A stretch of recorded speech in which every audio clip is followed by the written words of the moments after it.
Museveni yeetaaga kuteeka ku lumulipoti n'omuteunga mu ttako n'okwata ne mwozi naye n'olumutunga n'obassa ku musito oluma n'okwata n'empenduzo n'olusikayo ne bamanya nti eggwanga ly'abakoowadda bafuze bubi.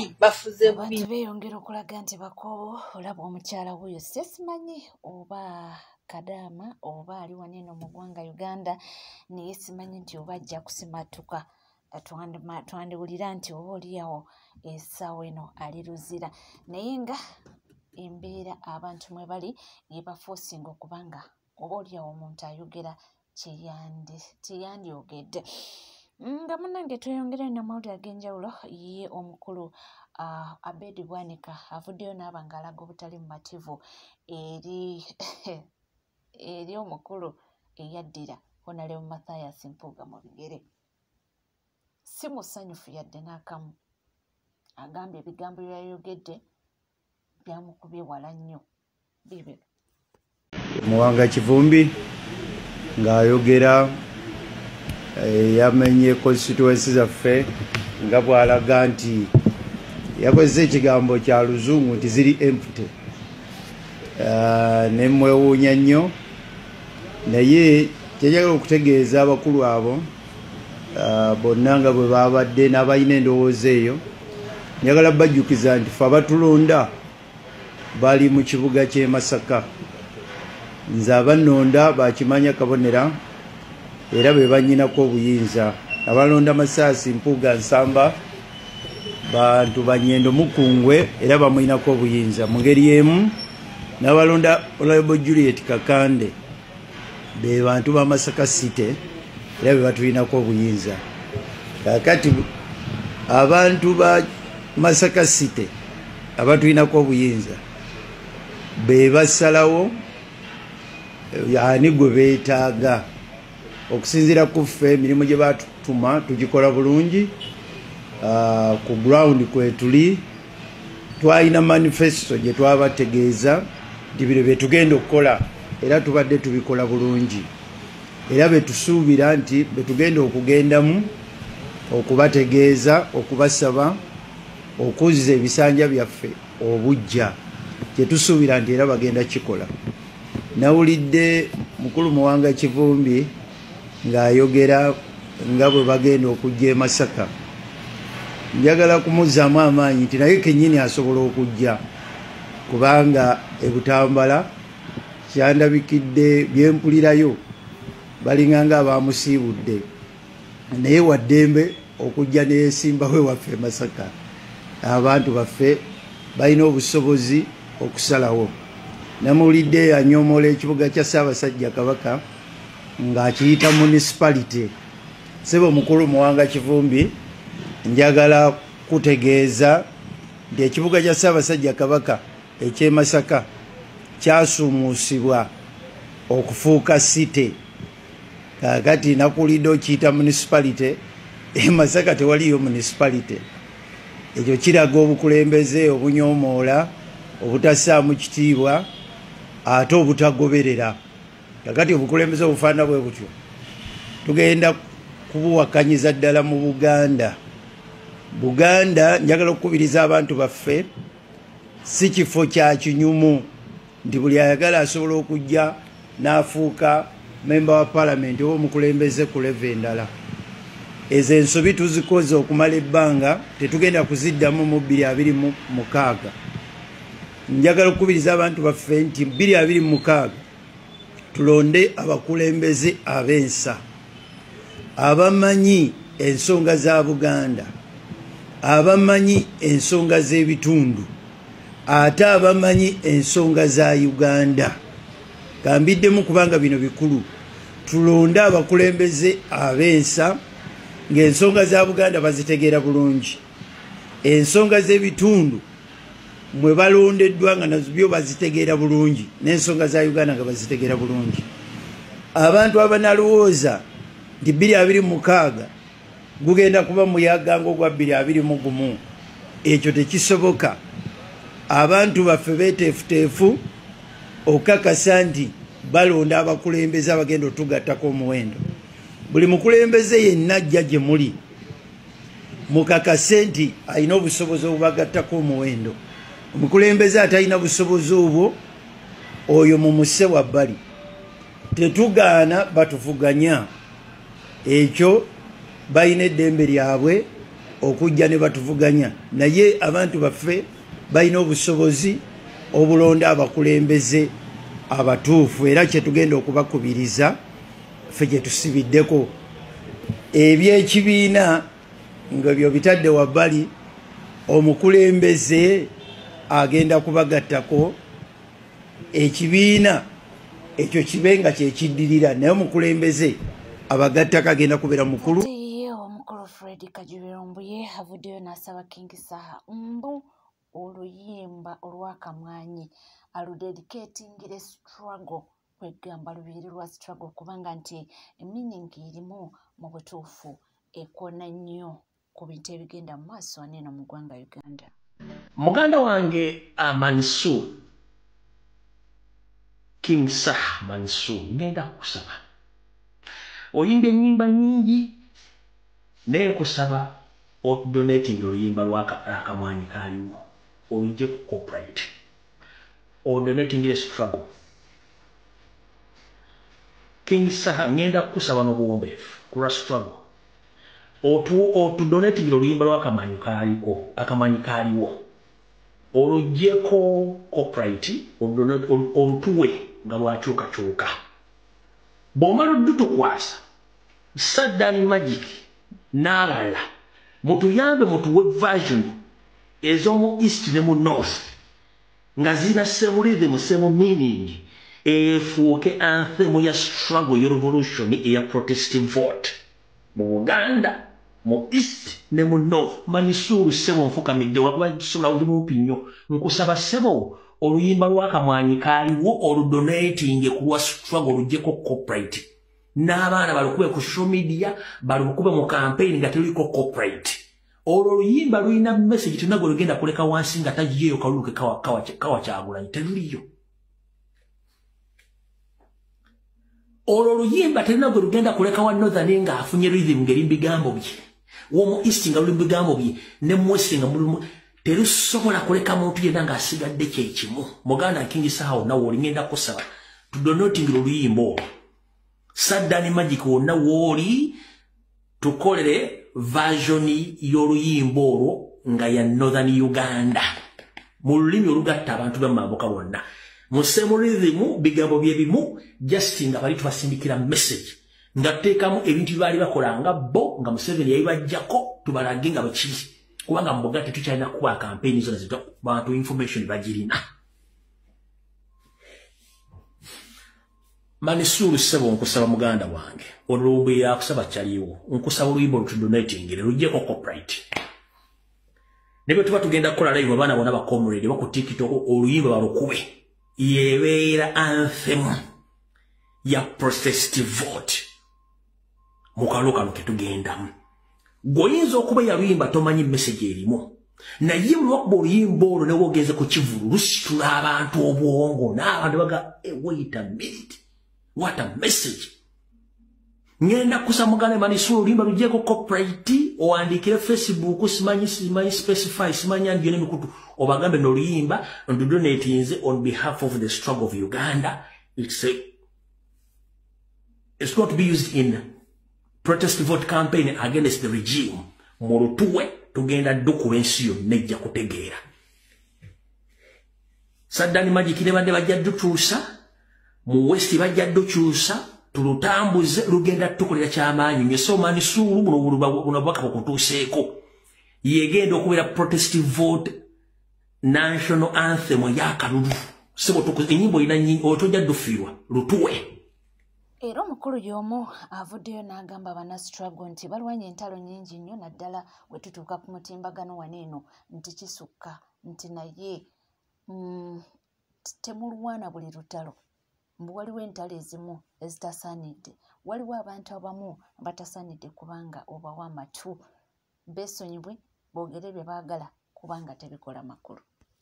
Bakomredi mwenna betukola omulimu gwe ku social media ngenda basaba n'obuwombeefu. Tulina entalo nnyingi nnyo ez'okulwana naye mu ntalo zino zetulwana mulimu ezaffe ez'omunda gamba nga otalo tubadde mu wiiki ewedde n'eno olutalo lubaddemu olwa mutabani wa Nyanzi, lubaddemu Nyanzi kenyini ne mukulu Edimawe. Manyi Joyce yamuyise Edimawe oba Ediyawe. Entalo ezo tuzogeddeko era ntuzikomekezo gati nkutabula ziwummule. Wabula nze nga bwe mmanyi ku Museveni bw'akola n'akajanja ke akasumagizi yalira.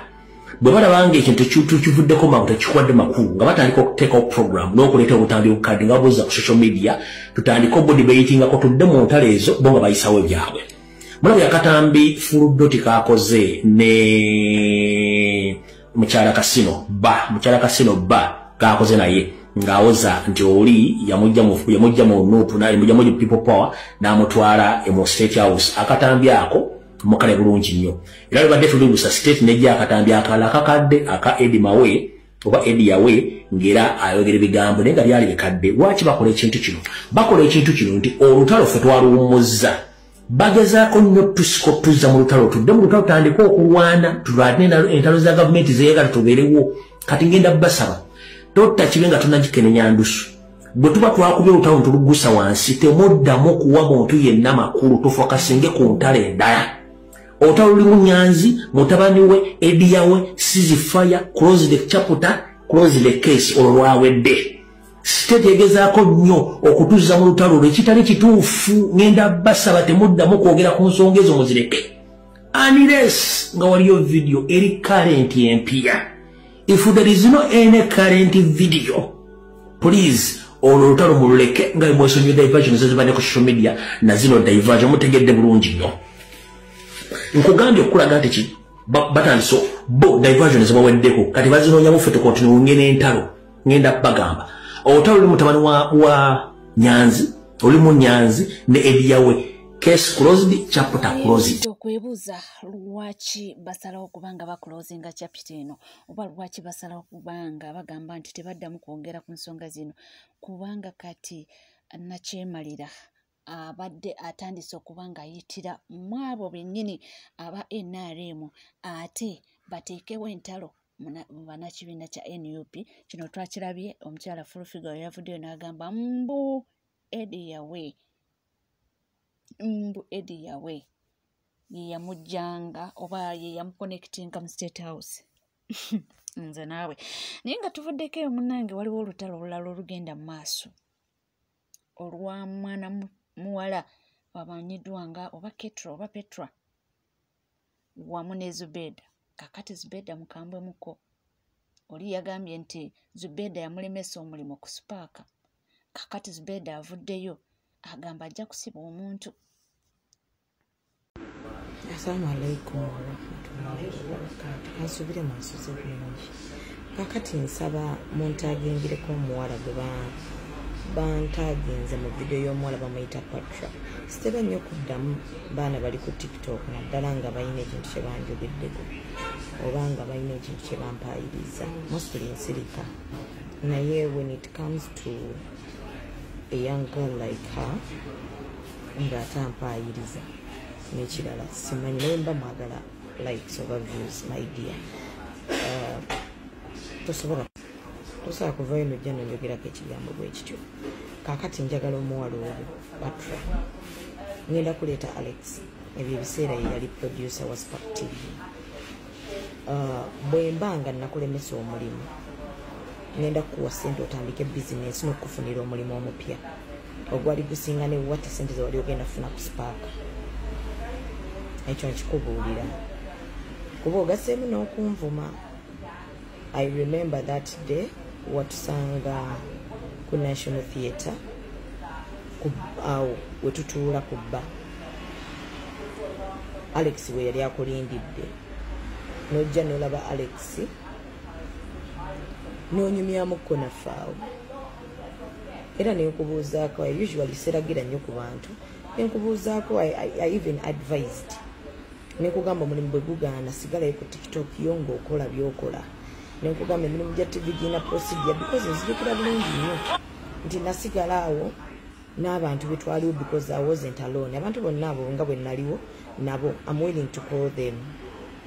Wembanga wallahi billahi njagala producer yave yagambe nakulemesa omulimu because emirimu gya TV gina procedure ekirala nze yali takola ku Spark TV nze ate ategeera nako nti wasabye omulimu yategeerera awo nga producers zokulabira ku Spark I mean like ku National Theatre nga lwaki nkulemesa omulimu muwala mwagadde nnyo okutonoonera amannya ne mwagala okubeera nga mutufunamu views this is serious by the way wemba saagu kulemesa wallahi billah ngenda kukusiba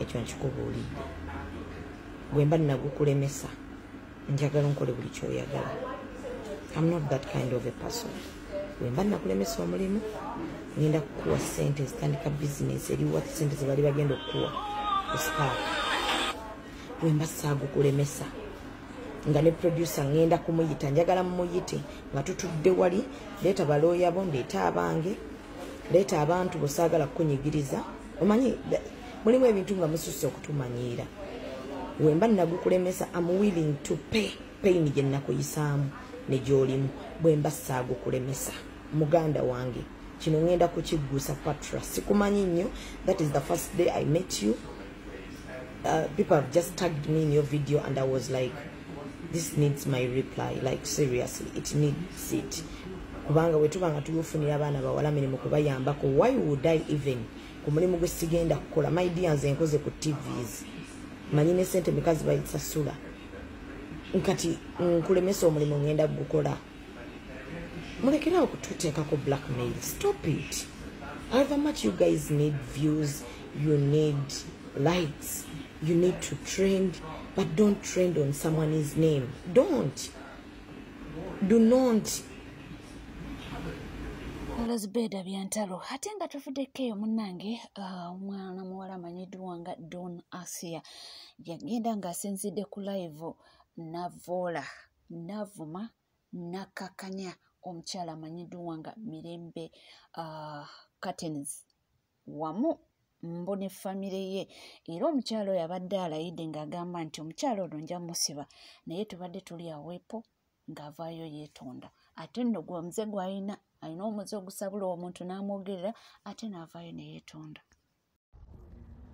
musibye mutya bannayuganda kansubire nti musibye bulungi nkoze vidiyo yange eno nga sikakiddwa era nga sirina nkase bwe nabadde ku live olunaku nga lumu kitundu emabega muyiwe nabadde njogera nayitira n'enjogera ku mukyala Mirembe nemukakkanya mu ngeri emu oba endala ntwala omukisa guno okwetondera mukyala Mirembe ewamu ne famire ye ntwala omukisa guno okwetondera mwami Nsambya Furnitures bafanizi ba Mirembe Beddings ewamu ne badai hardis be bonna mbasaba musonyiwe munnange byebyo naye mbadde ndabyeko abantu abamu nga batandise okuvaayo nga bagamba nti omukyalo oyo tomusonyiwa muleke sooka omusibayige abange naye ye yeetonze nga munnange bayibuli egamba nti omuntu oyeetonda asonyibwa naye ate kigambibwa nti omukyalo oyo ye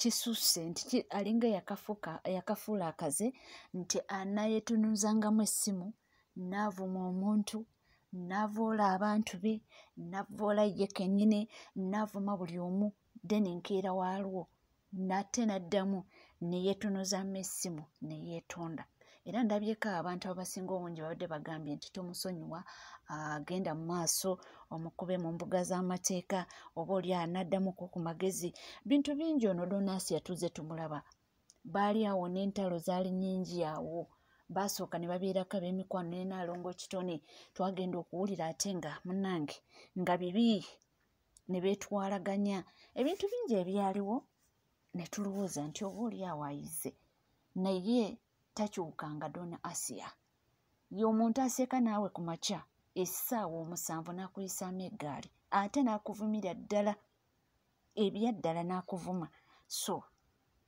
babadde bapulaninga kumutwala mu kkooti n'avaayo bunambiro n'agamba nti yeetonze bamusonyiwe ku bigambo bye yayogedde bamusonyiwe okubanga yakakanyiza Mirembe Curtains era ne yeetondera ne mukulu Nsambya Furniture nti bwamusonyiwe so tetunawulira ebinaavaayo era bo beyeetondedde tebanavaayo kubanga babaako kye boogera naye nga byonna byonna ekinaaba kivuddeyo tujja kubanga tukibatuusako mweyongera okubanga mwekuumiddeko NCK temuvaawo.